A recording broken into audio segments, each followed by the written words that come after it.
Brad, it is December 12th. The holidays are right around the corner.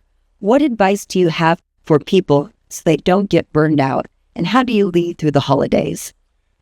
So leading during the holidays just has its challenges because it can be a very stressful time. But there's also other stressful times in an organization when you have a deadline before a board meeting, there's a deadline for a funding application. So I think one of the things you do, but particularly during the holidays, is just check in with people, say, how you doing?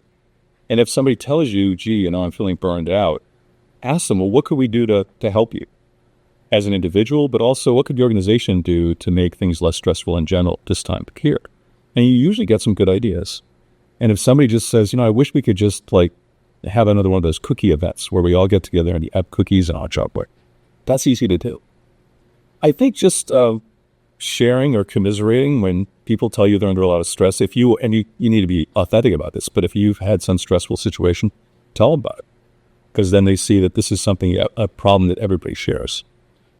Brad, the future of transportation is wide open with technology and innovation. How do you perceive the future? There's a few trends I see in the future of transportation in the Bay Area and nationally. And we talk about the interconnection between housing, transportation, climate resilience, and the economy. But a lot of what we're talking about now is how do we use data-driven information to really inform what we do? So I'll give you two examples. One of the things that's a big issue now with MTC and MTC ABAG is regional network management. How do you make for the user of a transit system these 27 separate systems seem like one system in terms of the signage, how you pay for it with one Clipper card, so it feels like there's just one system. It's easy to plan trips.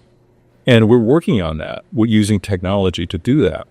And it's gotten a great reaction from people. The other thing we're working on is a single system where you can go on your phone or your laptop and apply for affordable housing.